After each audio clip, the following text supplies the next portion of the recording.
ተበልብስ ለብሱ የቆሸሸ ኩታ ደርቦ በመንገድ ላይ የምናየው የተበጣጠሰ ልብስ ስለለበሰ ብቻ ደግሞ ዱርዬ ነው ብለን ያሰብነው ምናልባት ዝናው ጌታው ዘንድ የሚታወቅ ዱዓው የሰማይ ደጃፎችን የሚያንቀጠቅጥ ሊሆን ይችላል። አላሁ አዕለሙ ቢማ ፊ ንፉሲሂም አላህ ነው በነፍሶቻቸው ውስጥ ያለውን ነገር የሚያውቀው።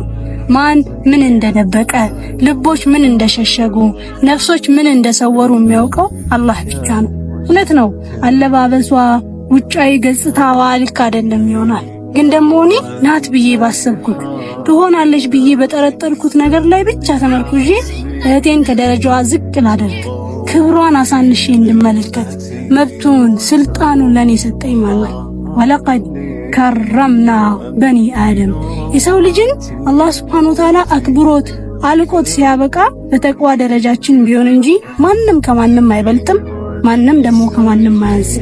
በዚያ ሰውን በውጭ ገጽታ በማይገምት ሰውን በሰውነቱ በሚያከብርና ወንድምና እህቶቹን ደግሞ በጥበብ መጥራት ካልቻለ በማይፈርድ ሁሉ ላይ ያላህ ሰላም እዝነቱና በረከቱ ይስፈንበት።